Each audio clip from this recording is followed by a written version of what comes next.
Bueno, en principio, bienvenidos a todos y a todas a este nuevo conversatorio de la Red de Prácticas y Experiencias.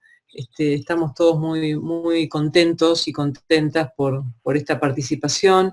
Ustedes saben que esta red en realidad nace de un encuentro de redes preexistentes, donde justamente en la conferencia, en la última, tuvimos dos conferencias, una en Perú, otra en Esquel, donde nos juntamos diferentes compañeras y compañeros de Latinoamérica, mostrando nuestros trabajos que básicamente como ejes tienen la defensa de los derechos humanos, la salud mental comunitaria y colectiva y trabajar en pos de la inclusión social.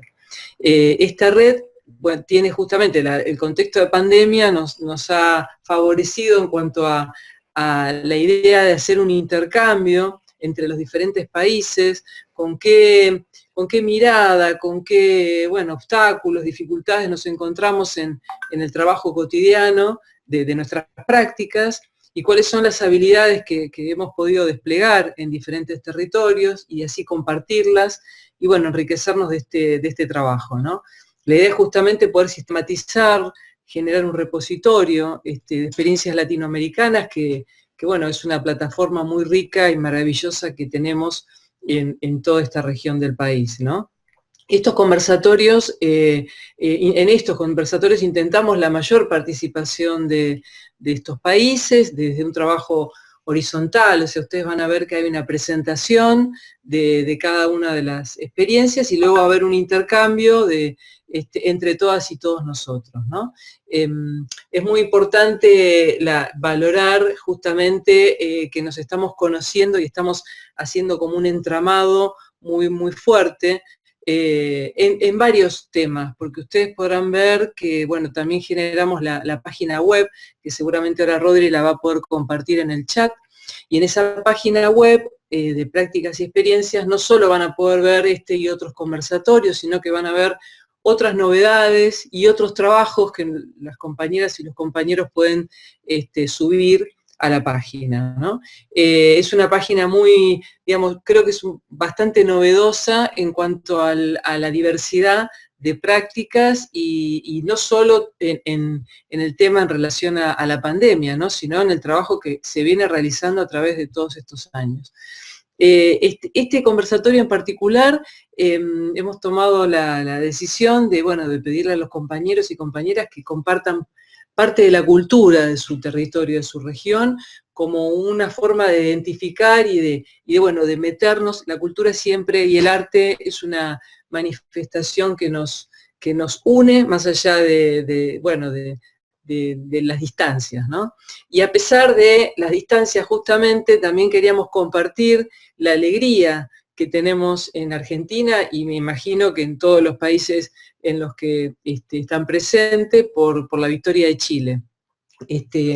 Acá está un compañero, varios compañeros de Chile que nos pueden contar y en algún momento queremos darle un mínimo espacio para poder festejar, ¿no? En estos momentos tan difíciles tener esta noticia nos llenó el corazón, el alma y queríamos felicitarlos también. Así que vamos a pasar a que nuestras compañeras, no sé si quieren primero nuestro compañero de Chile mostrarnos algo, contarnos y pasar a las experiencias luego. ¿Cómo lo ves? ¿Estás ahí? Está ahí Gonzalo, sí. Sí, muchas gracias Mirta. Efectivamente estamos aquí desde Chile también con Jessica Alfaro, que yo resido aquí en Santiago de Chile y Jessica en Valparaíso. No sé si quiere Jessica compartir algo antes. Bueno, no sé. Bueno, yo solo comentar que Jessica, ahí está justo, iba a compartir algo. Yo te sigo después de tu mensaje. No, solo decirles que se agradecen sus felicitaciones. He visto muchas publicaciones de Argentina, sobre todo felicitando y, no sé, comentando, ¿no? Es muy rico eso, sentirlo. Sobre todo la gente de la Patagonia. Es muy interesante que se dé ese vínculo. Eso, nada más. Dale, Gonzalo.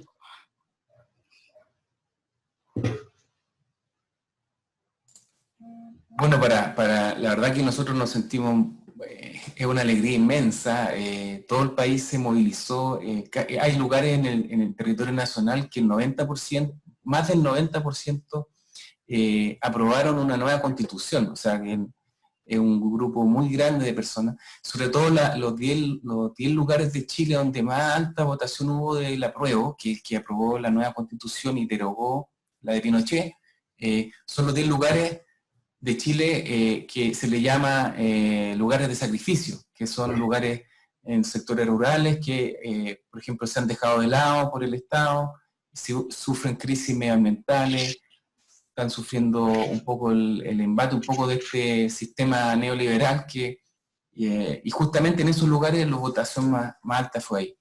Y algo muy interesante es que solo hubo 3 comunas en todo el país, de todo Chile, en donde ganó el rechazo, que son las comunas, además, las más de alto ingreso en nuestro país, que es Las Condes, Lo Barnechea y Vitacura.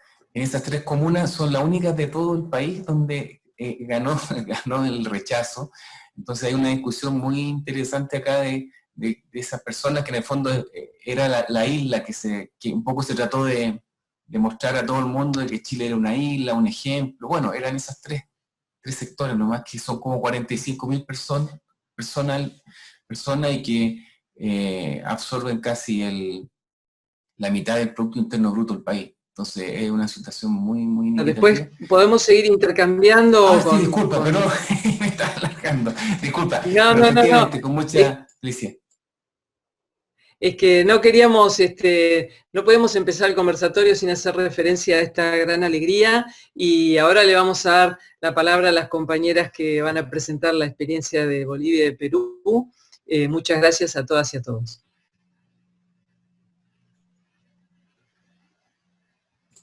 Gonzalo, Bueno, vos igual sí, presentás, ¿no es cierto? sí, justamente ahora íbamos a presentar a Iracema, que es la jefa, es psiquiatra y responsable del programa de salud mental del Servicio Departamental de Salud Sede de Santa Cruz, ¿ya? Ella es una persona que se ha destacado mucho por llevar una mirada comunitaria a la salud mental en el departamento de Santa Cruz, ha liderado un poco el movimiento comunitario de salud mental en Santa Cruz.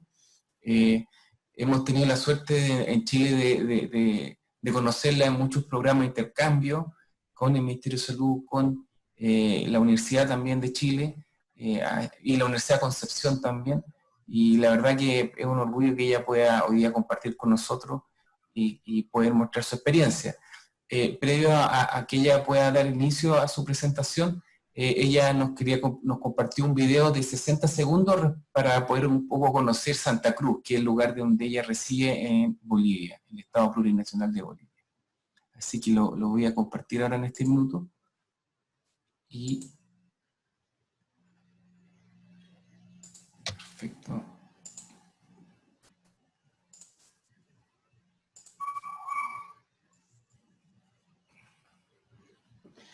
Perdón, Gonzalo, que interrumpa, pero me parece que es el momento también para que la compañera de Bolivia, también la alegría de las elecciones en Bolivia, que hemos tenido un festejo importante acá en Argentina y en el resto de los países de Latinoamérica, ¿no? Así que también felicitaciones a Bolivia y bueno, que pueda transmitir también su sentir. Muchas gracias, gracias a todos por la invitación, gracias Gonzalo, que hemos sido compañeros también en la universidad. Y claro que sí, en realidad toda fiesta democrática es bien celebrada y eso es lo que ha ocurrido en Bolivia. Y estoy muy contenta también por lo que ha ocurrido en Chile, he estado muy de cerca siguiendo lo que ha pasado, son unos grupos grandes de psiquiatras y psicólogos comunitarios y de toda la red comunitaria en salud mental, y también estamos muy contentos por ello. Muchas gracias. Gonzalo, creo que no salía bien el video, no sé si en YouTube o yo lo comparto. No, si lo tenía justo ahí, lo que pasa es que cuando se abre se toma unos segundos, pero ahora lo comparto de nuevo.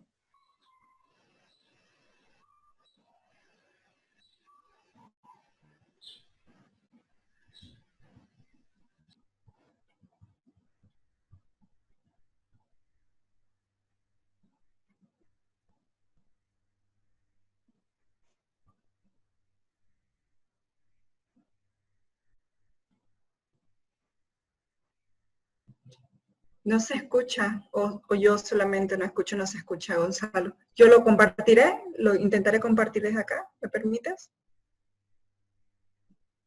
Sí, está listo para que puedas compartir.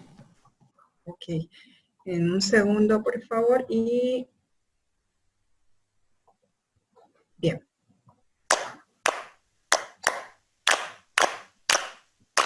Escúchame, te voy a contar. Hay una tierra donde el sol se pone sobre los ríos y los telares pintan la arena. En esta tierra nace la risa, en sus calles cordialidad, su gente es solidaria, linda, sincera. Desde Santa Cruz se exporta alegría. Aquí la felicidad llega a galope y los telares pintan la arena. En Santa Cruz es mi tierra bella y la libertad canta con ella. Se abre la lluvia y crecen las flores y las mujeres nacen cantando.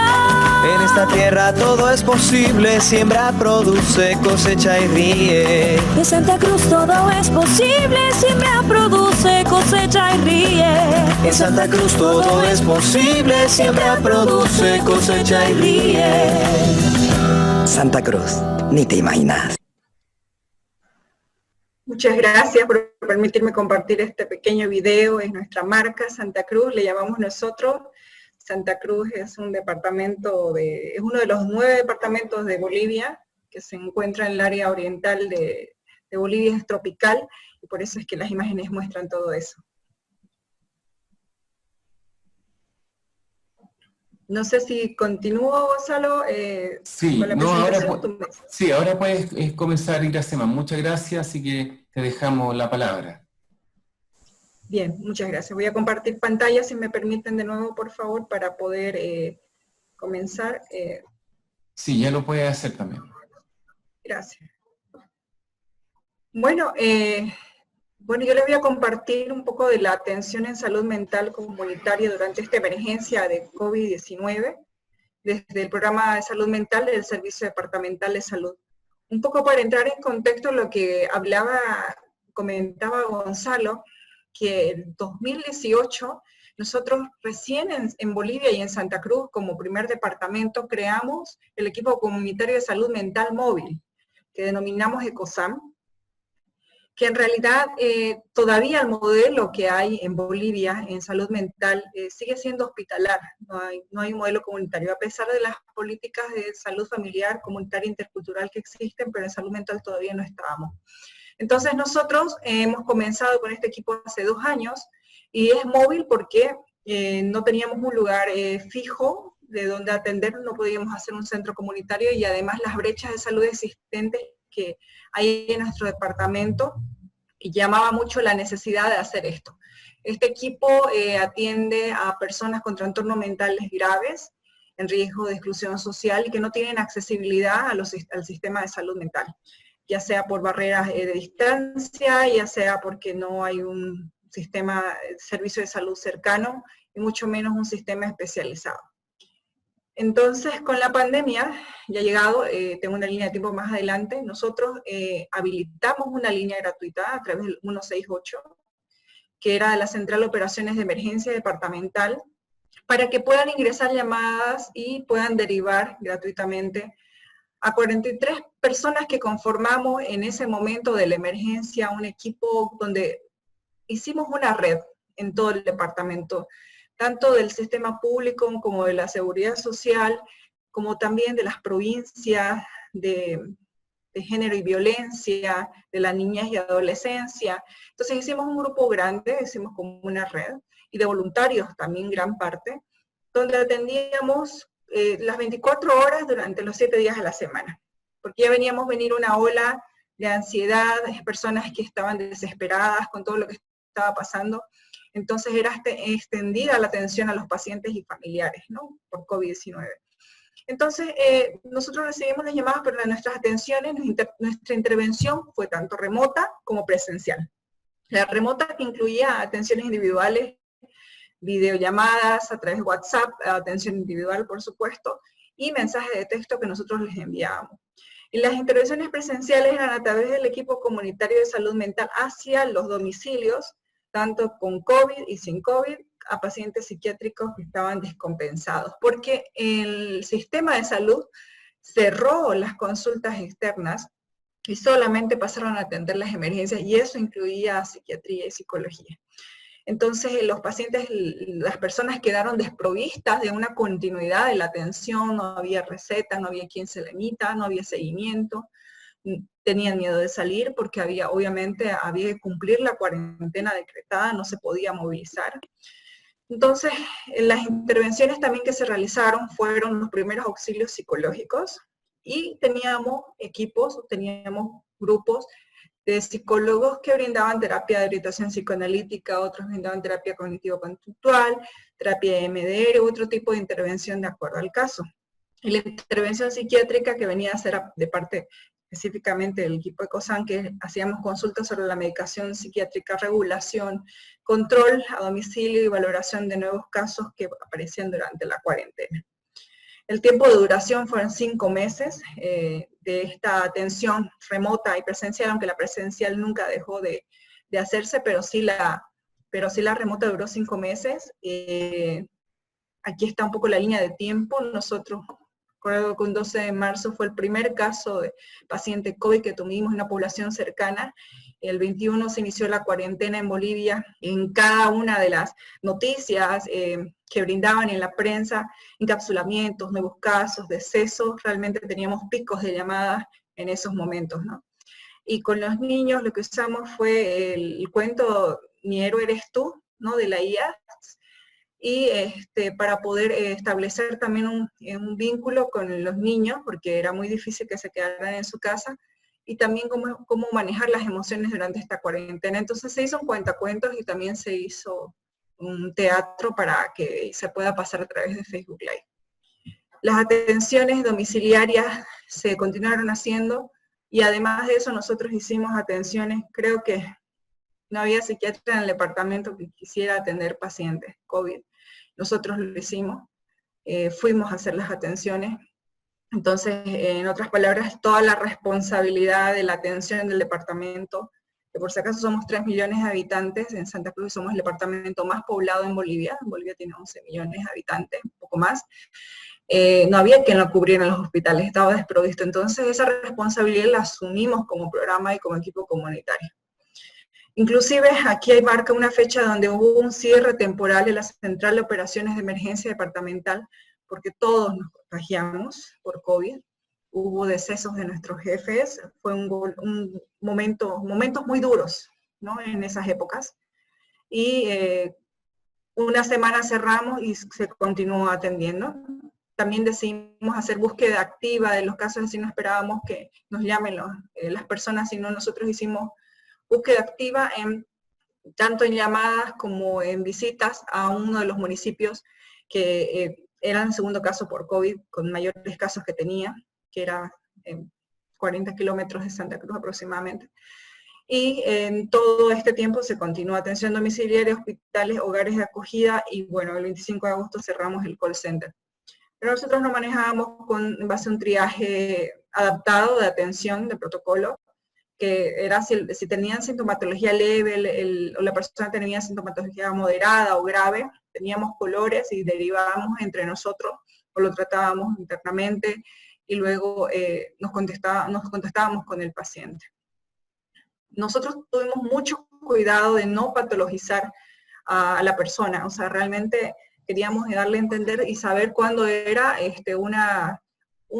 una emoción normal, evidentemente ante una crisis que estábamos viviendo, cómo manejarla, le explicábamos por supuesto, y no es que patologizábamos todos, pero sí teníamos cuidado en hacer el diagnóstico, por eso es que trabajábamos en red con todos nosotros, que por primera vez en realidad trabajamos de esta forma en una red. Y bueno, se realizaron 6.352 atenciones telefónicas. Cada intervención tenía más o menos entre 30 y 45 minutos para ofrecer una escucha activa de las personas. Estas son las atenciones por semana epidemiológica. Y bueno, las atenciones de reporte diario que teníamos. Y por el triaje que habíamos organizado, muchas más atenciones psicológicas, psicoeducación, contención emocional que las psiquiátricas. Y por grupo de edad etario, en realidad atendimos más a los adultos, y menores de 18 años, todos los que hemos atendido han sido por pacientes COVID. Porque realmente el golpe era muy duro, era una llamada que el padre falleció, la madre también falleció, y el niño no sabía, y no sabíamos a quién ubicar. Era un golpe tras otro, entonces nadie a veces sabía cómo actuar por una emergencia. Nosotros no tenemos contemplado un plan de emergencia ante desastres, por lo menos en salud mental. Entonces lo que se hizo fue primero adaptar algo, y manejar a primeros auxilios psicológicos y hacer una red con lo que teníamos y con voluntarios. Entonces, capacitar a los médicos en ese momento de los servicios de COVID, hospitales de COVID o centros de aislamiento, también fue uno de los retos, porque ellas son la primera cara que veía el paciente y bueno, eran los que estaban ahí al lado de ellos, ¿no? Entonces, había mucho por hacer. Y este es el mapa del departamento de Santa Cruz, donde, claro, Santa Cruz de la Sierra, donde me encuentro yo en este momento, que es la capital, es donde mayor porcentaje de atenciones requirieron, y el resto, bueno, fueron dividiéndose, y tuvimos llamadas de otros departamentos de Bolivia, donde de repente no había este tipo de atención que proporcionábamos. Por CIE-10 el diagnóstico solamente en el tema de psiquiatría, múltiples diagnósticos, ¿no? Trastornos de ansiedad, depresiones, trastornos del sueño, y con algo que nos topamos en realidad era que nosotros no tenemos una receta digitalizada, por si acaso, en Bolivia, y nosotros luchamos como departamento para que sí se haga la receta digital, bueno, a través del WhatsApp, con múltiples códigos de manera excepcional durante el COVID-19, y eso fue un gran logro. Entonces nosotros pudimos emitir recetas que necesitaban para su continuidad de tratamiento a cualquier parte del departamento de Santa Cruz, y teníamos a través de la teleasistencia acceso como nunca, ¿no? Hasta el último rincón de Santa Cruz, y nuestras recetas eran válidas. Eso, como le digo, para nosotros era un gran logro, porque eso no existe receta digital, no existe historia clínica digitalizada en el sistema público de salud. Entonces, por lo menos eso facilitó para que pudieran conseguir medicación. En realidad, con la género, nosotros atendimos mayor porcentaje de género femenino, masculino menos, y un pequeño porcentaje de la población trans, que los cuales ya veníamos trabajando desde antes de la pandemia, porque es una población que se siente muy vulnerable ante la atención, sobre todo en salud mental. Y sobre todo nosotros también trabajamos con las trabajadoras sexuales, que tienen mucha vulnerabilidad en todos los sentidos en el acceso a la salud. En la atención psiquiátrica domiciliaria, que era lo que ya veníamos haciendo, mi programa no presta medicación, porque no somos operativos, somos normativos. Sin embargo, nosotros formamos este equipo operativo por la necesidad, por la brecha, porque hay muy pocos psiquiatras en el departamento, también hay muy pocos psiquiatras en el sistema público. Es más, debería existir mayor recursos. Salud mental, hay muy escasa inversión en salud mental en general. Entonces, al final nosotros también conseguimos con la compra de medicamentos para que cada paciente que se le asistía también pueda recoger la medicación nuestra para un determinado tiempo, ¿no? Entonces los casos fueron priorizados.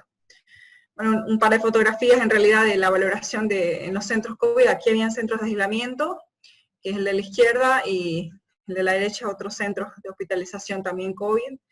Bueno, cumplíamos todas las normas de bioseguridad para poder entrar, pero en realidad era otra nuestra atención, no era la común, ¿no? Que se toma la presión y nada, era un poco más en relación a las emociones, a la salud mental, a cómo se sentían, y por eso es que en la parte izquierda todos están saludando a la cámara, pero fue muy emocionante porque realmente habían colegas, había muchas personas ahí con las que nos topábamos y decían, bueno, la verdad que no habíamos recibido una visita como esta y no podíamos ni hablar. Fueron momentos muy críticos los que vivimos en ese momento, y bueno, aquí está la receta digital que le mencionábamos. Y la búsqueda activa, que fueron 227 casos de 380 contactos realizados en uno del municipio que hicimos. 70% fueron atenciones a la comunidad y 30% al personal de salud, que se estaba muy, muy afectado. y un promedio de seguimiento de pacientes 2, pero creo que esto es mucho más en realidad, porque las personas podían llamarnos a cualquier hora y como tenían nuestros celulares también podíamos conversar a través de eso y hacer el seguimiento. Y bueno, el trabajo está publicado en la página de la OPS, ahí hay un poco más de imágenes de lo que nosotros hacíamos. No necesariamente las visitas domiciliarias al final terminaban siendo por casos psiquiátricos, sino por el distanciamiento y la angustia y las características psicosociales que presentaban ante la llamada, es que nosotros sí nos desplazábamos hacia el lugar, y voy a ver si puedo compartirles ese otro video cortito de la OPS para que se pueda ver un poquito mejor nuestro trabajo.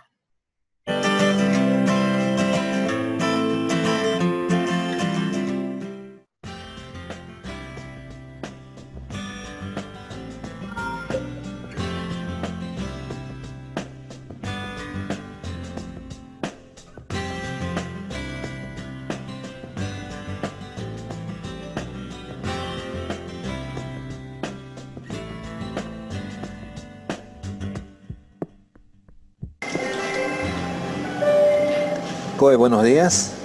¿En qué podemos ayudarla? ¿Cuál es su nombre? Señora Roxana, aguarde un momento en línea, enseguida la derivamos con un psicólogo.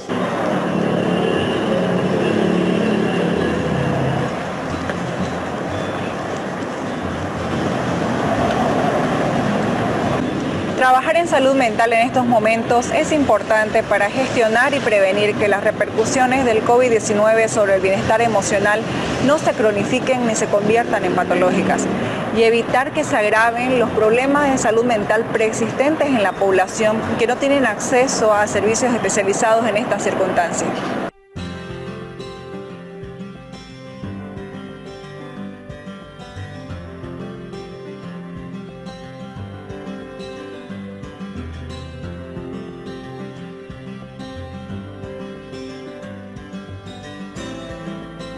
Con el equipo comunitario de salud mental hemos atendido a pacientes con diferentes tipos de discapacidades, tanto físicas como mentales.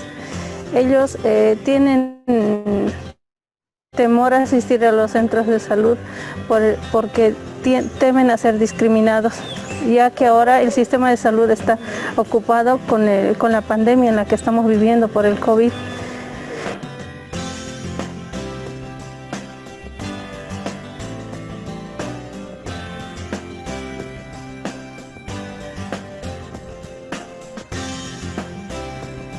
Nos encontramos en el Plan 3000 en el Cantón Paurito con el caso de Estela. Ella es una de las beneficiarias del programa de salud mental que ha recibido la atención en domicilio durante esta pandemia. La distancia es bastante larga para una accesibilidad especializada, por lo que nosotros tuvimos que trasladarnos hasta aquí para otorgarle la medicación y la continuidad de tratamiento que ella necesitaba. Nosotros aperturamos un registro de atención domiciliaria que venimos realizando como equipo comunitario y tratamos de evitar la hospitalización de Estela, programando visitas y también haciendo seguimientos vía telefónica para que su estado esté estable. Se deprimió mucho cuando su papá falleció y de un rato a otro, instantáneamente fue que lo atropellaron a su papá, y ella era la más querida. Como son dos, mamá mi hija, la otra es casada, así que parece que eso se entró la depresión, se me enfermó grave. Ha sido grave porque de eso también se me fue a la calle, se me escapó no hace mucho también, que en el mes no sé, en enero se me fue a la calle, se me perdió, 11 días se me perdió, y mi sobrina la encontró, entonces ella me llamó y la trajimos por adelante, el Mercado Nuevo. Nosotros asistimos a hacer visitas domiciliarias realizando atenciones de enfermería y de psiquiatría a los pacientes que están en el programa. también estamos llevándoles medicación para ayudar, ¿no? Para que haya una continuidad en el tratamiento y evitemos la descompensación del paciente. La importancia de saber manejar el estrés, el miedo y la angustia entre los profesionales de la salud y la población en general durante la pandemia de COVID-19 es una prioridad para la Organización Panamericana de la Salud. Nuestra oficina viene trabajando con el nivel nacional y departamental en el fortalecimiento de las acciones de salud mental. Todo esto en el marco de los derechos humanos con un enfoque de promoción de la salud, prevención de los trastornos mentales y del comportamiento, así como el tratamiento y la rehabilitación. Todo con el propósito de fomentar el vivir bien entre los habitantes sin distinción de edad, género, identidad, condición social, política o cultural. Me siento muy bien, pues muy agradecida. Muy agradecida, a ella le agradezco harto.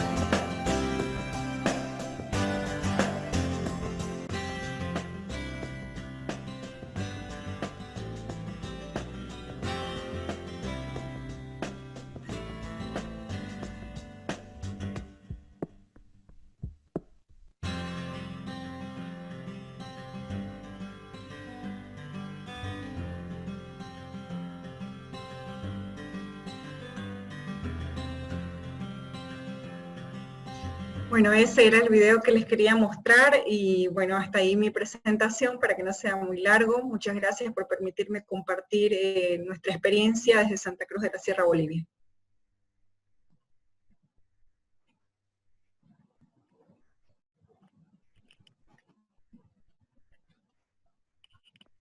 Bien, continuamos entonces con nuestro conversatorio. En esta oportunidad me corresponde presentar a María Esther Mogollón, que trae una experiencia desde el Perú.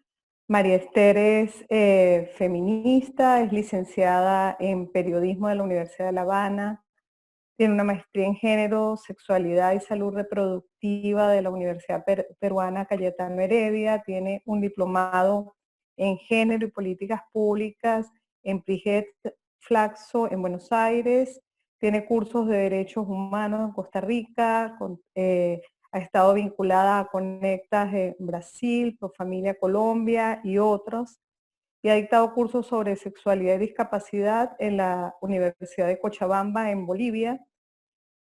Ha elaborado también en el Congreso de la República y en el Parlamento Andino, y en este momento es la directora del Observatorio de los Derechos Sexuales y Reproductivos de las Personas con Discapacidad, ODISEX, y justamente es desde esta institución desde donde nos trae su experiencia, que se llama Acciones de Apoyo Emocional y Fortalecimiento de Salud Mental en Mujeres con Discapacidad de Piura, Ica y Lima. Bienvenida, María Esther. Te dejamos para que nos comentes tu experiencia. María Esther. Me avisa María Esther que se cortó la conexión, se está reconectando. Ya.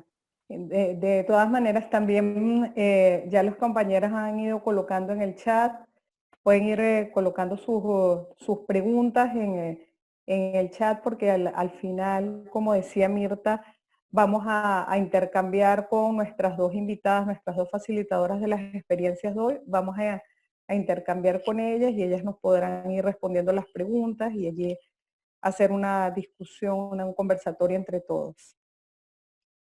Ya creo.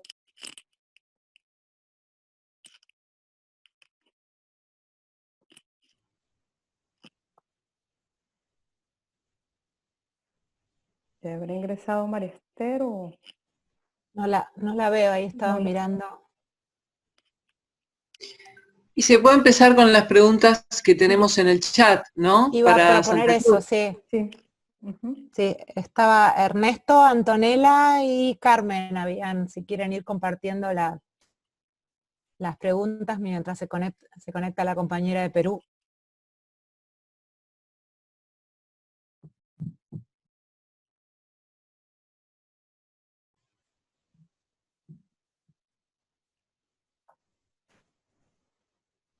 Ernesto. ¿Cómo que ya no está? Como que tampoco está. Bueno, igual está Está escrita. Bueno, entonces, si les parece, la leo. Ernesto Acosta pregunta, hace dos preguntas, ¿no? Durante la cuarentena identificaron nuevos casos de padecimientos mentales, ¿cuáles fueron? Y enseguida, los profesionales que conforman la red estaban preparados para realizar la atención de la vía telefónica, ¿cómo se sintieron? Y no sé, Marcela, si tú quieras ahí sumar la tuya que está como pegadita. Ángela, disculpen, Perdón, acá no se Ernesto podía dice- abrir los micrófonos. Entonces Ernesto por eso también. Ernesto no podía hablar. Eso. Gracias, Gonzalo.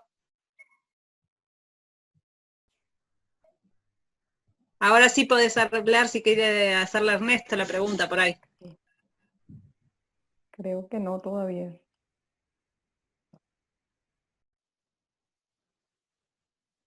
Ernesto, ¿querés comentar algo?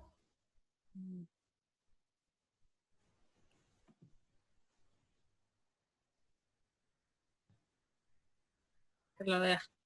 Parece que Bueno. no le... Creo que todavía tiene No me el dejan micrófono. activar el micrófono, dice. Sigue sin poder activarlo. Lo estoy viendo, pero yo no he hecho nada, no sé si no se puede. Voy a mirarlo. Ya Ahí estás. Hola, buenas tardes, ¿se me escucha? Ahora sí, Ernesto, perfecto. Sí, no podía activar el micrófono, me parecía que el anfitrión debía autorizarme, por eso no pude realizar la pregunta, disculpen. La pregunta era sobre la exposición que acaba de hacer la colega de allá de Santa Cruz, sobre la preparación, si es que todos los profesionales de salud que conformaban esta red y en la atención telefónica, ellos habían sido preparados con anterioridad, tuvieron capacitación, y cómo se sintieron sobre todo en esos llamados y durante las preguntas que hacían las personas, ¿no? Porque imagino que han sido muy variadas y muy complejas. Entonces, ¿cuál fue la situación por ahí que se les presentó más difícil de resolver de manera telefónica? Claro, se me escucha así, ¿no? En realidad, habían los grupos del equipo comunitario de salud mental, que sí, el equipo sí está preparado en emergencias y desastres, y también en primera respuesta psicológica y primeros auxilios psicológicos. Y con el grupo que intervino de voluntarios, hay muchos equipos de voluntarios que hay en Santa Cruz y que sí aparecen y sí forman parte en el tema de emergencia. Y justamente ese equipo de voluntarios sí intervienen desde hace un par de años en el tema de emergencias como los incendios. Entonces ese grupo sí está preparado. El grupo que no estaba preparado y el que sí tuvimos que hacer enlaces era con grupos que venían de provincias o, por ejemplo, de la niñez y adolescencia o de otro tipo de asistencia psicológica. Y antes de lanzarnos a comenzar con esta iniciativa, en realidad nosotros ya veníamos preparando el flujograma, tuvimos reuniones de flujograma de cómo es lo que teníamos que actuar, qué cosa teníamos que decir, y nosotros no respondíamos directo a las llamadas las respondían los médicos y colegas de diferentes especialidades que trabajaban desde el Central de Operaciones de Emergencia, y a ellos también se los tuvo que capacitar para poder hacer la derivación directa con cualquiera que estuviera de turno. Entonces, en ese sentido, sí, se tuvo mucho cuidado para que no hiciéramos una intervención que produjera un daño, ¿no? Sino que más bien que brindara apoyo y ayuda, porque ni todos necesitaban obviamente un psiquiatra y ni todos solo necesitan ser escuchados y otros necesitan sí intervenciones breves en psicología. Y lo que más difícil de repente nos ha tocado fue la impotencia de repente de no poder hacer nada en el tema social. La pobreza era muy dura en algunos lugares, no tenían que comer y nosotros nos sentíamos muy impotentes de no poder hacer mucho en ese sentido. Habían unas bolsas de alimento que la gobernación otorgaba y esas bolsas realmente se acababan pero súper rápido. y algunas veces nos ha tocado a nosotros hacer una colecta interna y decir, bueno, vamos para allá, porque, o sea, ninguno tiene derecho, nadie tiene derecho a sufrir hambre o a pasar esta situación. Entonces, por lo menos la contención y en ese momento ver el caso de Rocío, por ejemplo, que fue otro caso que teníamos ahí en la OPS, y era una mujer embarazada, no tenía ningún control, se sentía muy sola, tenía 2 hijos, entonces por lo menos el enlace al sistema y que permitiese tener algunos bonos del gobierno, que pudiera también tener subsidio, y nosotros a poder ayudarle en ese sentido, aunque no es una competencia directa nuestra, pero hacerlo por humanidad, lo hacíamos. Entonces, el dolor de no poder hacer nada en relación a problemas sociales era lo que más nos sentíamos impotentes de no poder ayudar, ¿no? Pero por lo menos paliar, sí, sí nos movilizamos, o sea, hacíamos a la vez también muchas veces trabajo social, teníamos una trabajadora social que nos apoyaba.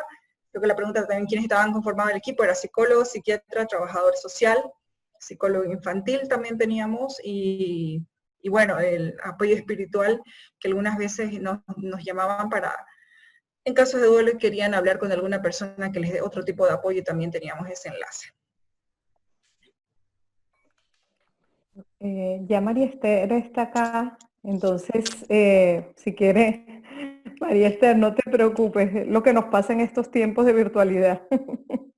Sí, entonces le damos la palabra a María Esther, ya te he presentado, María Esther, y luego continuamos ya en la discusión de las preguntas con Iracema y María Esther juntas.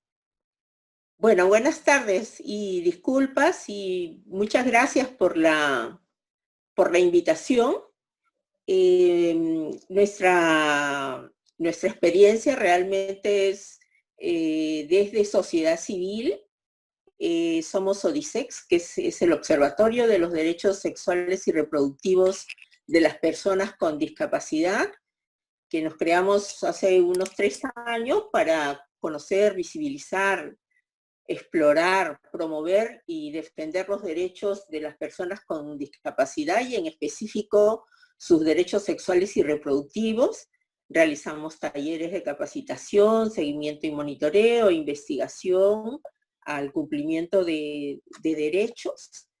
En el Perú quisiera conversar que somos más de 3 millones de personas con discapacidad, de las cuales somos el 10.4% de la población en total, y de este por ciento, el 57% somos mujeres con discapacidad y 43% de hombres. O sea, somos, las personas con discapacidad somos mujeres. Yo también soy una persona con discapacidad física, motora. Sin embargo, frente a lo que se nos presentó con la pandemia de COVID-19, tuvimos que actuar después del susto que sufrimos, después del impacto inicial, cuando nos preparábamos justamente para ir a Ica a una evaluación de un caso de violencia sexual y grupal contra una joven con discapacidad mental en Ica. Tuvimos que suspender casi todas nuestras actividades porque además el mandato de la vigencia del estado de emergencia sanitaria por el que entramos el 16 de marzo nos implicaba quedarnos en casa. Más especialmente a uno de los sectores a los que estábamos obligados a quedarnos en casa éramos las personas con discapacidad. Entonces, ¿qué encontramos? ¿Qué panorama ya teníamos a ese momento? Era la primera pandemia, como decimos, y la más grande era la pobreza y la desigualdad en las que viven muchas personas con discapacidad en el país. Las mujeres estaban desinformadas, tanto acerca del coronavirus, de los impactos que esto tenía, de la ley, del mandato de estado de emergencia que había salido y qué significaba la suspensión de derechos. Había falta de cuidados, no se contaban con productos de protección necesarios y el mandato era no salir. y ya muchas mujeres con discapacidad ya estaban en confinamiento por su propia discapacidad, por las preocupaciones de madres, padres, ya estaban en confinamiento. Había una situación de discriminación, sensación de soledad, abandono, angustia. Desde el sistema de salud nacional se cerraron los centros de salud primaria. Había graves dificultades de atención de salud en todas las especialidades a las que solían atenderse las personas con discapacidad, incluyendo la salud reproductiva. No se podía ir a los centros porque los centros estaban caracterizados por ser lugares de contagio, ¿no? Y la idea era no salir, no moverse de la casa, ¿no? O sea, se presentaron ya carencias de recetas, de atención de su salud, y de medicinas habituales, ¿no? Las de diabetes, presión alta, la de los antiinflamatorios y algunos medicamentos de atención de salud mental. A esto se presentaba también la dificultad de darle mantenimiento o atención a sus propias herramientas de movilidad, muletas, sillas de ruedas y otros, ¿no? Había carencia, las mujeres estaban presentando carencia de economía para tener sus productos de prevención, incluyendo algo que a veces no se habla, pero era una situación de emergencia. No habían toallas sanitarias, pañales que requerían varias de las personas, de las mujeres. No había el de incomunicación, que parecería algo sencillo, pero no había economía para las tarjetas de los teléfonos celulares, que ya también era otro problema que había que enfrentar. Entonces también la gente quedó sin trabajo, y eso que la mayoría de personas con discapacidad en el Perú se desenvuelven con trabajos informales, ¿no? Venta de productos, de caramelos, de sándwich, artesanías y otros, ¿no? Y en las mujeres también otro riesgo que se presentaba era el del maltrato y el de violencia de género, sexual, y la dificultad para denunciar. También a otras como que se les recargó el trabajo porque se volvieron soporte familiar en sus hogares. La siguiente, por favor.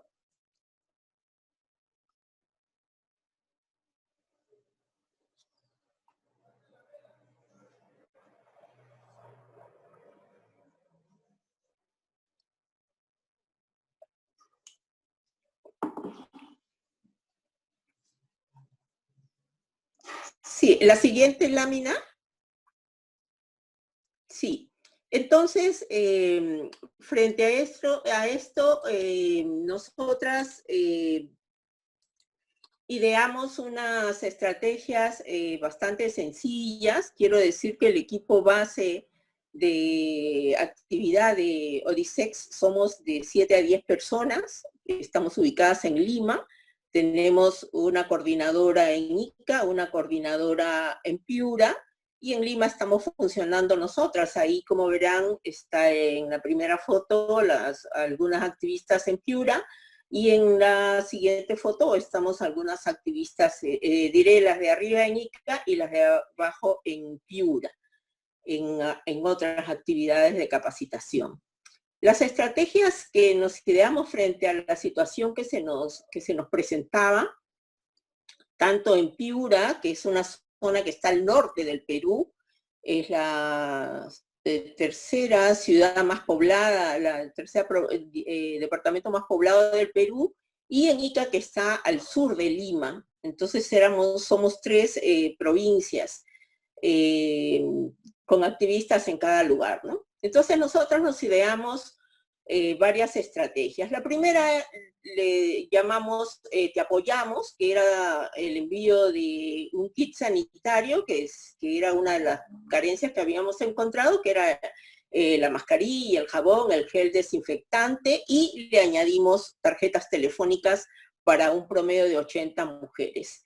La otra estrategia era Estamos Juntas, Te Escuchamos, que es la red de soporte emocional y psicológico de la que vamos a hablar un ratito. La red de las propias mujeres con discapacidad, todas estamos enlazadas y le llamamos a esta estrategia especial Yo Te Escucho, Nos Escuchamos, que es a la comunicación a partir de llamadas telefónicas y WhatsApp. Después tuvimos la convocatoria que se llamó Las Mujeres con Discapacidad Existimos, y esta convocatoria fue para escribir historias, para que las mujeres con discapacidad pudieran testimoniar qué era lo que estaban viviendo en ese, o qué procesos habían vivido, porque ha sido una estrategia después de otra, ¿no? Después de Estamos Juntas, Te Escuchamos, lanzamos la convocatoria de discapacidad, Las Mujeres con Discapacidad Existimos, para visibilizarnos, ya que también hay una situación que enfrentamos en general y no es a partir de esta pandemia, sino que es una situación histórica de ocultamiento y de invisibilización de las personas con discapacidad, de las mujeres con discapacidad. Después, en paralelo, estuvimos trabajando en incidencia política, que eran son gestiones intensas ante el Ministerio de Salud, el Ministerio de la Mujer, el Ministerio de Desarrollo Social, la propia organización que atiende a personas con discapacidad, el Congreso y otras instancias. Y también tenemos la estrategia de fortalecimiento, tanto al interior del propio DISEX y con nuestras activistas, ¿no? Ahí hicimos, lo primero que hicimos antes de cualquier actividad es que desarrollamos un taller de autoestima para todas las activistas de ODISEX, ¿no? La siguiente, por favor. Entonces, la tercera estrategia, que es la de la formación de red feminista de soporte emocional y psicológica, la hicimos con la idea de atender, de dar acompañamiento emocional a las mujeres que ya estaban manifestando soledad, angustia, tristeza, frente al no saber qué está pasando o qué está pasando, cómo nos vamos a contagiar, y si nos contagiamos nos morimos, nos decíamos, ¿no? Entonces formamos una red voluntaria. Hicimos un listado de personas con las que ya habíamos trabajado en otras actividades, ya que venimos del movimiento feminista, con compañeras, colegas de la maestría, con las que habíamos ya tenido relación de trabajo con algunas, pero también de activismo con otras. Y entonces formamos un equipo de 13 profesionales, entre ellas con comunicadoras, psicólogas, abogadas, un par de amas de casa, que podían ser las activistas para esta estrategia, ¿no?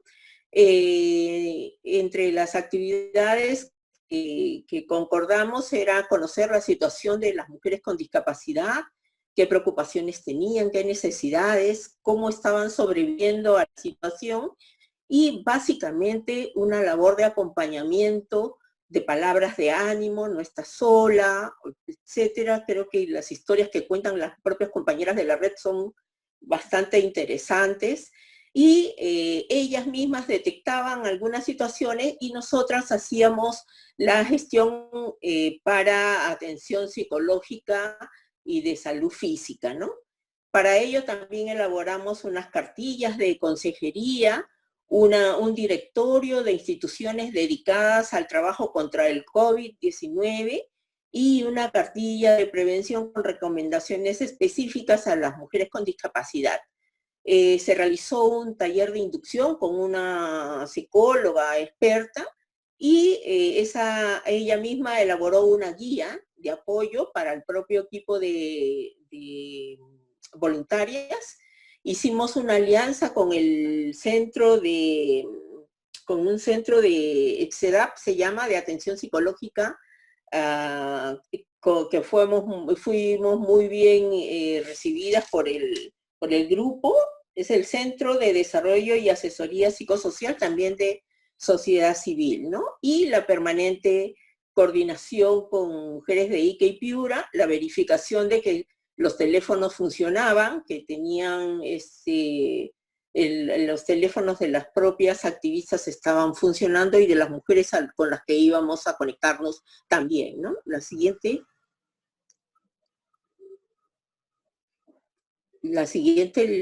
Ya. Elaboramos una serie de afiches, como verán, por el Día Internacional de la Salud a la Mujer. Realizamos nuestro primer taller, que les digo, de autoestima, para el equipo de Odisex y algunas otras personas que se quisieran sumar. Después elaboramos el segundo afiche, que era en tiempos de COVID, estamos juntas, te escuchamos, que promovía la red de apoyo emocional y psicológico, que empezó a funcionar el 15 de junio, y mandamos un teléfono WhatsApp. Básicamente, este afiche era para el grupo de las 80 mujeres con las que estábamos funcionando, porque además estábamos muy conscientes de nuestras dificultades y capacidades.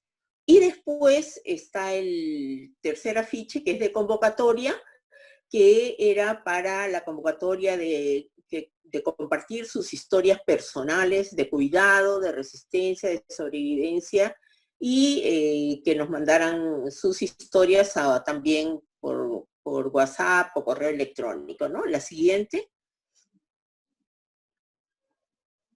Y entonces, aquí están los materiales de apoyo que les digo, con los que contamos para la estrategia, ¿no?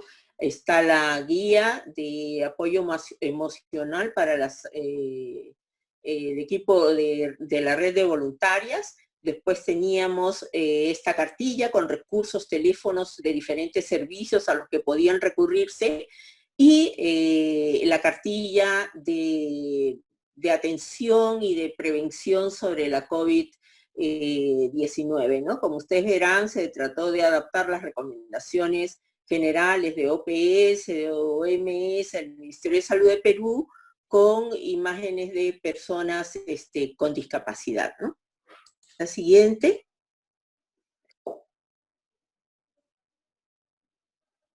Entonces, ¿cómo fue nuestro trabajo? Ya estaba conformada la red de apoyo.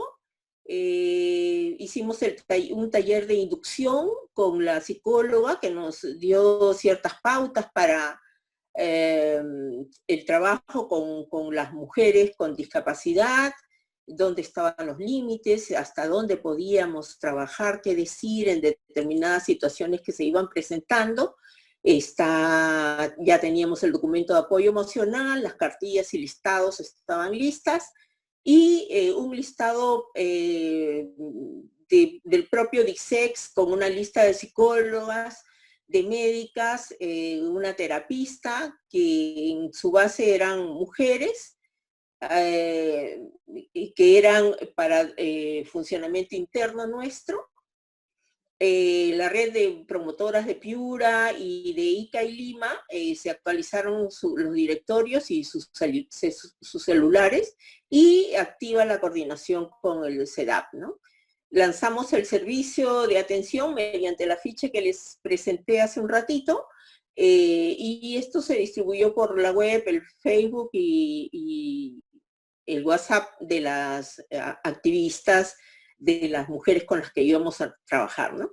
Entonces, esta red empezó a funcionar, atendían, recogían información, le daban el apoyo a las mujeres, nos derivaban a Odisex a algunas necesidades más específicas que gestionábamos, y las derivábamos, por ejemplo, a CEDAP, a médicos especializados, y una gestión que resultó bastante burocrática, y a mí como ciudadana, como peruana, me dolía mucho de la burocracia con la que han trabajado los centros de salud de Ica, de Piura, y sobre todo las instancias dedicadas a las personas con discapacidad, ¿no?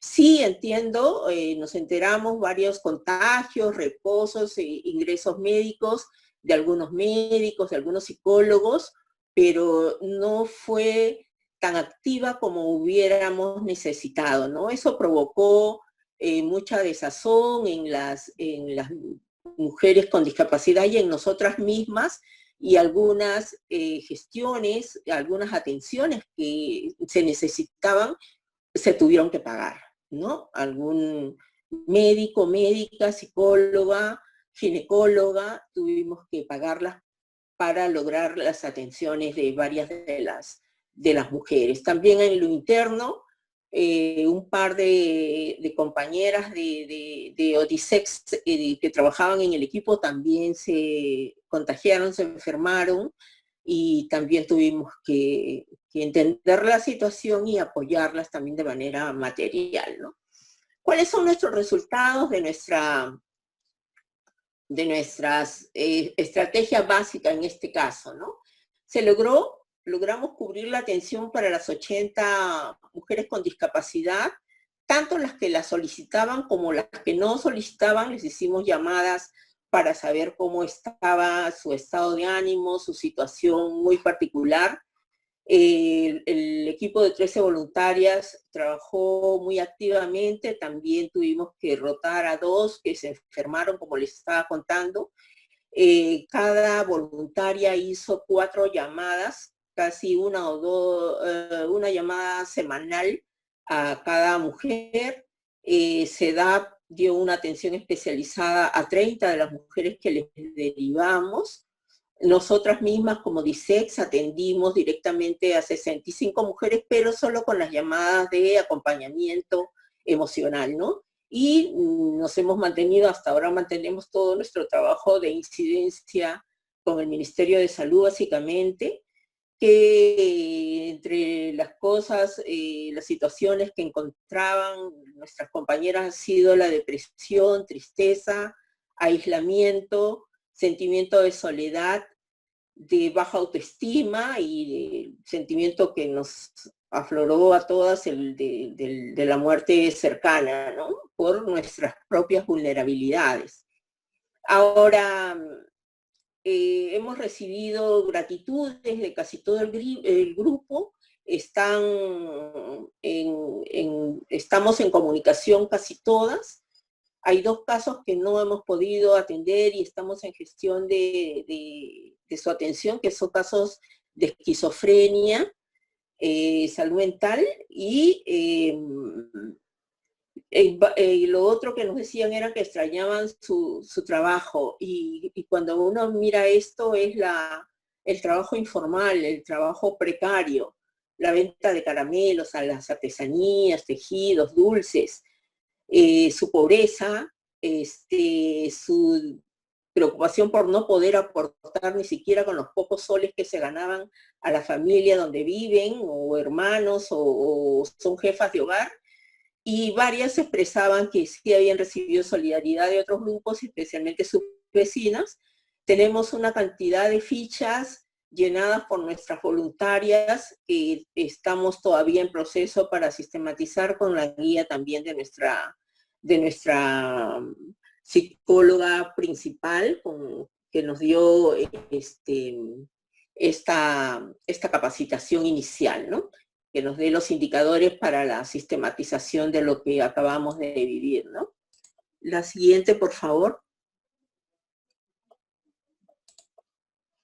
Entonces, quería compartir esta experiencia, porque cuando les decía que hicimos la convocatoria para decir que las mujeres con discapacidad existimos, así con admiraciones, era porque queríamos visibilizarnos. Decir que en esa pandemia no aparecemos todavía en ninguna de las cifras de violencia, en ninguna de las cifras que emiten, ni siquiera de los infectados ni de los muertos, de manera particular, para ver si por ahí el Estado también se preocupa en políticas públicas más específicas. Eso todavía no ha salido, suponemos que en algún momento saldrán, pero queríamos hacer hicimos esta convocatoria para conocer historias que hemos publicado un libro virtual, por supuesto, que se llama Mujeres con Discapacidad en Tiempos de Pandemia, Historias de Resistencia y Resiliencia. Recibimos 20 historias, de las cuales 14 son de mujeres peruanas, de Ica, Piura y Lima, y 6 que procedían, una de Argentina, una de Brasil, una historia de Colombia, El Salvador, Honduras y Venezuela. Las edades son diversas, las discapacidades también diversas, pero básicamente encontramos historias de mujeres con discapacidad física. Desde una mirada interseccional de género, discapacidad, edad, las historias son contadas a partir de los escenarios donde cada mujer se ha ido desarrollando.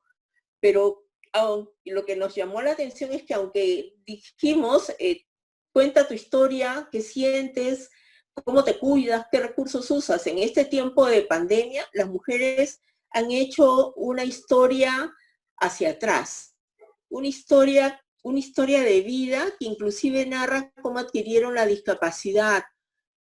Y cuando terminas de leer cada historia, unas de 3 páginas, unas de 2 páginas, uno encuentra que han tenido que hacer sus historias hacia atrás para contar de dónde han salido sus fuerzas o sus penas también para enfrentar esto otro más grande, más incierto que se nos venía con esta pandemia, ¿no? Han descrito cómo se colocaron en la vida con los cuerpos imperfectos, que digo yo que tenemos, porque no cumplimos con el María modelo Esther, ¿sí? María Esther, mil disculpas. Podemos ir cerrando para que nos dé tiempo, porque hay muchas preguntas. Por ahí sí. Muchísimas gracias. Y contamos historias, recogemos historias de mujeres líderes y de mujeres que hablan desde las instituciones, de la familia, la escuela, y de sus organizaciones, desde las que han surgido a hoy, ¿no? Era lo que les tenía que decir. Gracias. Muchísimas gracias. Había varias preguntas, por eso me tomé el atrevimiento de interrumpirte, porque ahí el chat está a full. Y si les parece, les vamos dando para ambas experiencias. Bueno, la verdad que súper enriquecedoras, muy, muy agradecida por lo que han compartido ambas.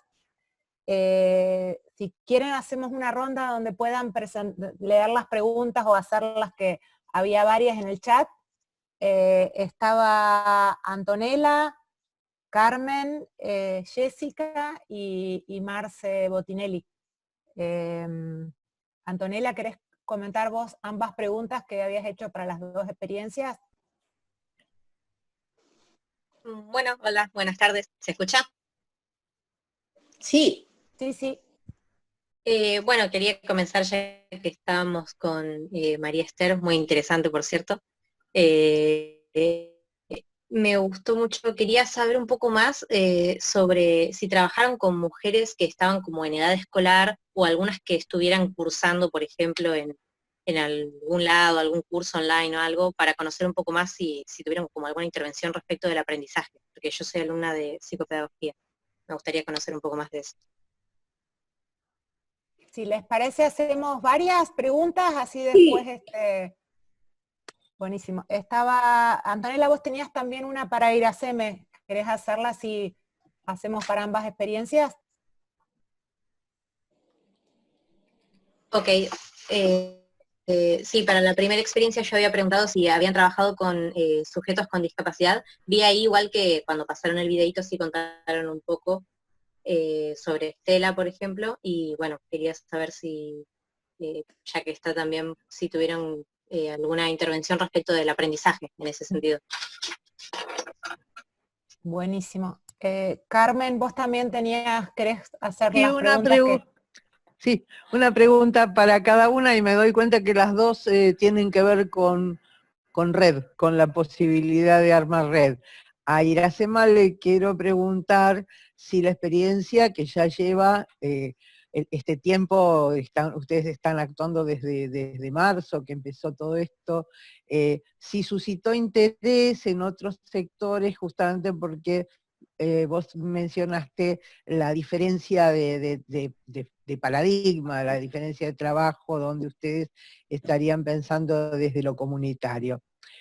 Y para María Esther, la pregunta tiene que ver con la red entre sociedad civil y Estado, y que ustedes mencionaste varios contactos con varios ministerios, activamente ustedes desde el observatorio se vinculan, y mi pregunta es si la respuesta en la situación de pandemia estuvo a la altura de estos lazos que venían haciendo y de estos intercambios y estas conexiones que venían haciendo con los ministerios, porque, bueno, simplemente por la riqueza que tiene cuando se puede armar en experiencias de contacto y fortalecimiento de sociedad civil y Estado haciendo cosas juntas. Esas dos preguntas tenía Marcela. Y si quieren Jessica y Marce, ya les dejamos a las compañeras para que... Está Jessica y había preguntas de Marce y ya empezamos con... Bien, yo quería preguntarle, bueno, primero agradecerles, ¿no?, sus presentaciones, muy interesantes ambas. Y a Iracema quería preguntarle si, no sé si yo escuché bien, pero me pareció oír que era como la primera vez que se articulaban en red dentro del programa. Entonces, como era la primera vez y ante una situación en crisis, como una pandemia, si tú puedes identificar o identificaste facilitadores de esa articulación, ¿qué elementos ayudó a que esa red creciera, se formara y operara, ¿no? Y a María Esther quería interpelarla desde el feminismo, ¿no? ¿Cómo tú eres feminista? Yo también. Y me gustaría saber si tú puedes distinguir elementos que particularizan la actuación desde el feminismo. ¿Qué haría distinta una actuación desde la epistemología y la política feminista respecto de otras intervenciones? Y gracias. Si quieren contestamos estas, porque ahí vi las que preguntó Marce, van a abrir también un montón, y después Marce lee las de ellas, y con eso también iríamos cerrando. ¿Querés empezar vos, Iracema, y después María Esther? Gracias, está bien. Bien, hay una pregunta que creo que Antonella era si había trabajado con personas con discapacidad, ¿no? ¿Qué tipo de discapacidad? Y sí, nosotros, en realidad, nuestra mayor población que atendimos tenían discapacidad calificados, tanto físico como mental.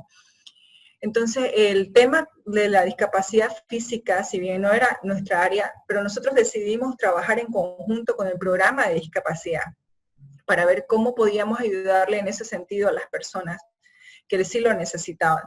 Muchas veces necesitábamos movilizaciones para esas personas, para enlazar con el sistema, muchas veces necesitábamos ambulancias, por supuesto, habían temas que nos tocaba ver, no necesariamente era de salud mental, pensaban que era un problema de salud mental, pero cuando llegábamos a la casa, en realidad la psicosis era descadenada, por ejemplo, una encefalopatía hepática y el paciente estaba en el suelo, era una pobreza increíble, no había cómo movilizarlo, no había cómo trasladarlo, y realmente nosotros, si algo tenemos en el equipo, es vocación de servicio, y no nos movíamos hasta poder conseguir algo y que se atienda al paciente.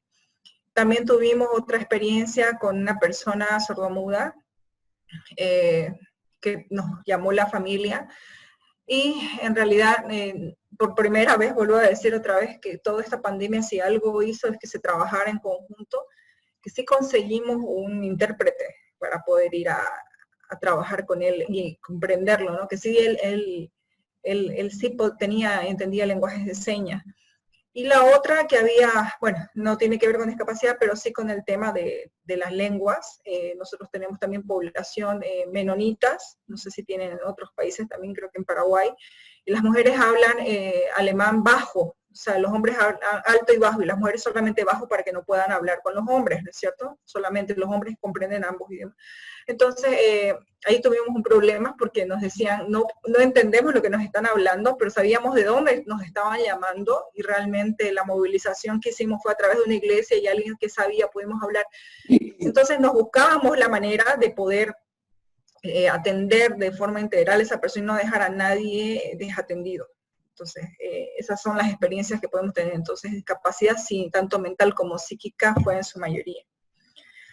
La otra pregunta, realidad que nos han hecho, la última pregunta creo que fue, ¿no? Que nos lanzaron, ¿cuáles han sido los facilitadores? Sí, en realidad el trabajo en red es primera vez. Nosotros estábamos proponiendo como programa de salud mental, y en eso estoy trabajando, creo que lo tengo que presentar mañana pasado ya, la red departamental de salud mental como una propuesta, ¿no? Porque nosotros, como les dije, somos nuevos en esto. Yo siempre digo, mi escuela fue Chile, y amo a Chile en ese sentido, me ha enseñado muchísimo la parte comunitaria, y bueno, estamos comenzando en ello, pero esta emergencia sí nos llevó a formar las redes, y siempre pensé, siempre quise que la atención en salud mental fuera transversal, no fuera solamente unificada a un solo sector, y muchas veces eso pasa como gobernación. Nosotros tenemos diferentes sectores, políticas sociales, tenemos discapacidad, tenemos género, violencia, pero cada uno trabaja por su cuenta. Entonces, en esta oportunidad, la emergencia permitió que abriera caminos hacia otras instituciones, y que ahora sí estamos unidos en una red, ¿sí? Estamos en un grupo conformado. Entonces, que no solamente va a servir para la emergencia, sino para trabajar de aquí en adelante, de esa forma coordinada. Entonces, todavía nos hemos reunido la anterior vez. No me acuerdo cuál era la otra pregunta, perdón, tengo aquí anotados también.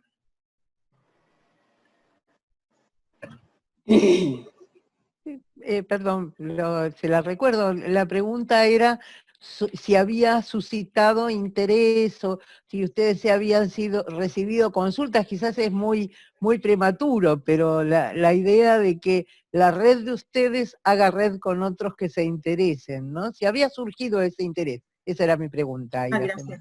Sí, en realidad, a ver, ¿qué pasó? Nosotros, ¿por qué nos movilizamos y por qué era mi preocupación? Porque yo veía que los colegas de los hospitales no estaban participando, entonces todo el mundo se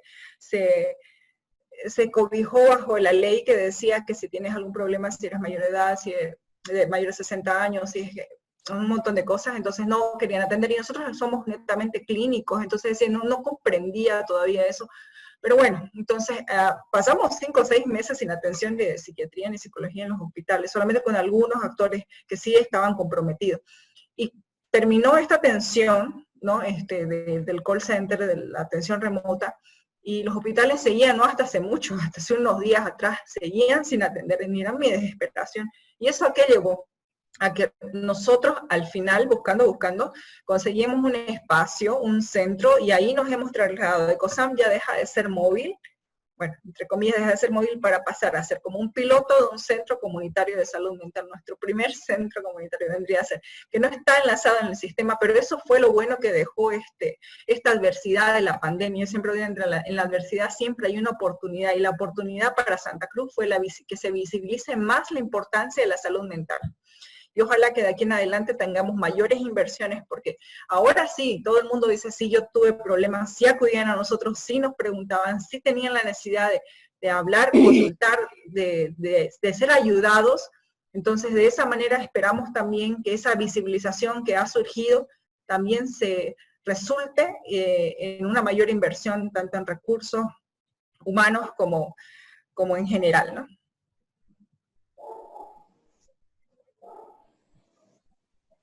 Gracias, Iraceme. María Teresa, ¿querés contestar? Que había varias ahí bastante jugosas también. María Esther. Sí, una de las preguntas es si teníamos casos de edad escolar o de asistencia a escuela. No. Las edades del grupo son de 25 para adelante, pero sí en las historias tenemos, que me tocó conversar con una jovencita de 15 años, en silla de ruedas. Comentó lo interesante que le resultaba avanzar en sus clases virtuales, pero que de todas maneras ella extrañaba ir a la escuela. Aunque también tuvo la posibilidad de decir el bullying que recibía en la escuela, ¿no? Las agresiones, el creer las otras niñas que ella tenía, que contagiaba lo que tenía, ¿no? Cosas que ha podido ir resolviendo junto con su familia. No tenemos más casos de edad escolar, pero sí una de nuestras integrantes de ODISEX es profesora de educación especial, que le llamamos acá, pero de discapacidad más bien, tiene un nombre que no son de las escuelas inclusivas, sino ya de la discapacidad, que trabaja con adolescentes, que sí tiene algunas experiencias que no las he podido traer esta tarde, pero ella siguió trabajando, dictando sus clases. Otra de las preguntas que me han realizado es la relación de la sociedad civil con el Estado. Yo creo que es una relación muy difícil porque en la estructura de las organizaciones acá en el Perú, desde el Estado, por ejemplo, la institución que aborda personas con discapacidad está como en la última escala, en la última rueda del gran ministerio de la mujer al que pertenece la CONADIS. Nosotras tenemos 3 años y estamos haciendo grandes esfuerzos para que nos escuchen, para que nos lean, por ejemplo, al Ministerio de Salud le hemos escrito una carta pidiendo la atención de salud itinerante, tanto en salud mental como en salud física, ya que las personas no pueden trasladarse, todavía hay mucho contagio, no pueden ir hacia los centros médicos, y no tenemos todavía respuesta. El Ministerio de la Mujer también se le ha pedido que incluyan las cifras de mujeres violentadas, de las diferentes formas de violencia de género que existen. No hemos recibido respuesta, estas cartas son de agosto. Al Ministerio de Inclusión Social se les ha pedido los bonos de apoyo para mujeres con discapacidad, a todos los ministerios se les ha entregado las listas y direcciones y teléfonos de estas mujeres. Sabemos que hay muy pocas que han recibido estos bonos. No podría yo decir que hay una relación fluida todavía con ningún estrato del Estado. Sí hemos recibido una invitación para mañana o pasado participar con ideas en el diseño de la política pública para las personas con discapacidad de aquí hasta el 2022, me parece. Ya tenemos algunas cuestiones que plantear ahí. Sé que no tenemos ni gente conocida dentro de los ministerios todavía para comunicarnos. Sí tenemos 2 congresistas bastante interesantes que están preocupadas por las personas con discapacidad y con las que estamos en diálogo en estos tiempos, ¿no? La pregunta más difícil para mí es la que tiene que ver con el feminismo, porque lo que tenemos hasta el momento es el diálogo difícil entre el feminismo y la discapacidad. Sin embargo, la apuesta en este caso de la red de voluntarias básicamente se ha conformado con feministas. Y esto ha sido muy bueno, ha sido un trabajo voluntario. Creo que las diferencias con la sola idea profesional ha sido el abordaje de las feministas con la otra persona, para poder hablar de su cuerpo, de su ser mujer, de cómo afronta la violencia, de cómo alimentar su autoestima, de que el maltrato no es natural, ni que la discriminación es natural, de que quedarse dentro por ahora en casa no es lo natural. Los diálogos han sido más igualitarios, no de la que sabe mucho a la que está recibiendo y escuchando permanentemente. Creo que ahí, y esa era mi preocupación, pero también sabía que podíamos tener respuestas interesantes y que no nos vieran desde la pena, desde las pobrecitas, de las que hay que ayudarles en todo, que tampoco era la idea del libro, de que, mira, yo logré sobrevivir todos estos años a todo y soy la heroína, tampoco, era colocarnos en un nivel de humanas con derechos, ¿no? Eso, y el diálogo todavía está pendiente, necesitamos hacer una reunión con feministas para alcanzarles la agenda de la discapacidad. Hay todavía desconocimiento y poco interés en algunas, pero es lo que nos toca, ¿no? No queremos que nos vean, que vamos a una marcha y ya, que nos vean en nuestras silla de ruedas o con nuestras muletas como que ya están las mujeres con discapacidad. No, tenemos una agenda súper interesante, que debe ser también asumida por el feminismo en el que venimos siendo activistas, yo en lo personal hace más de 40 años, ¿no?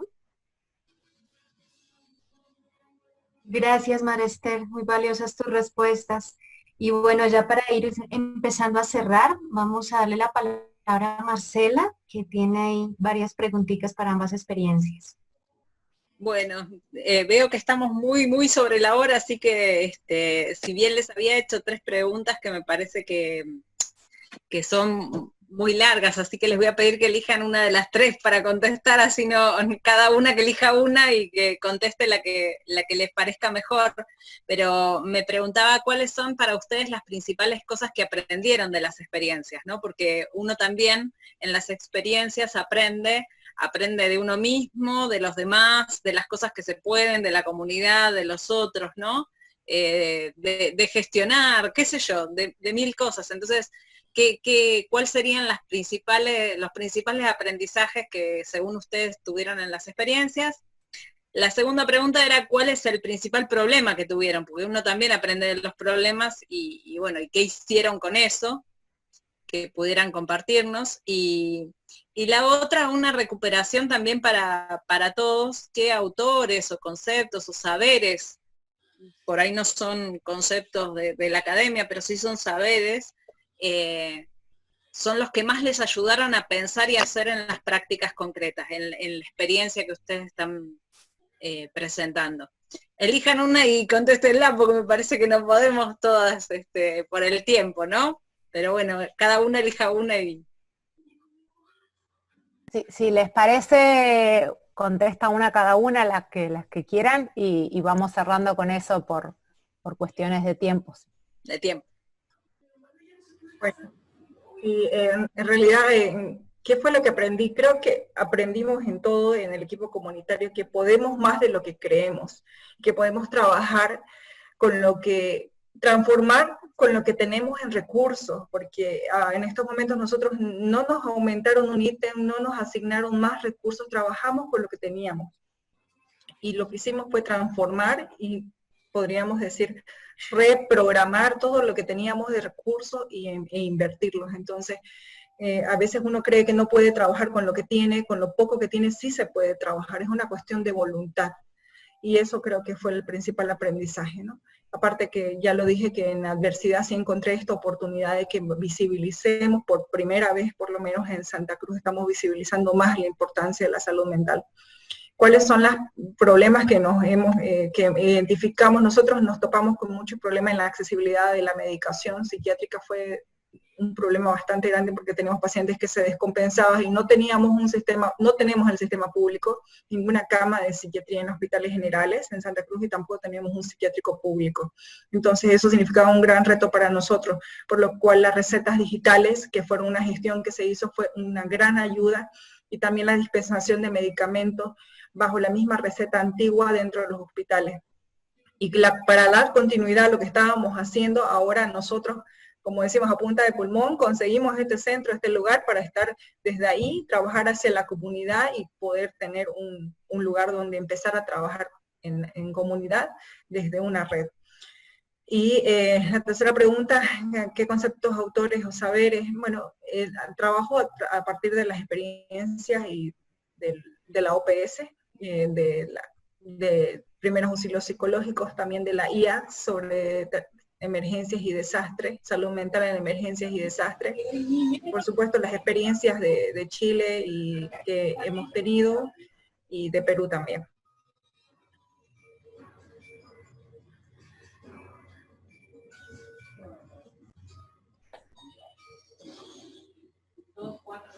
Bueno, yo como aprendizaje, yo digo de esta experiencia, es una experiencia de solidaridad, de sororidad.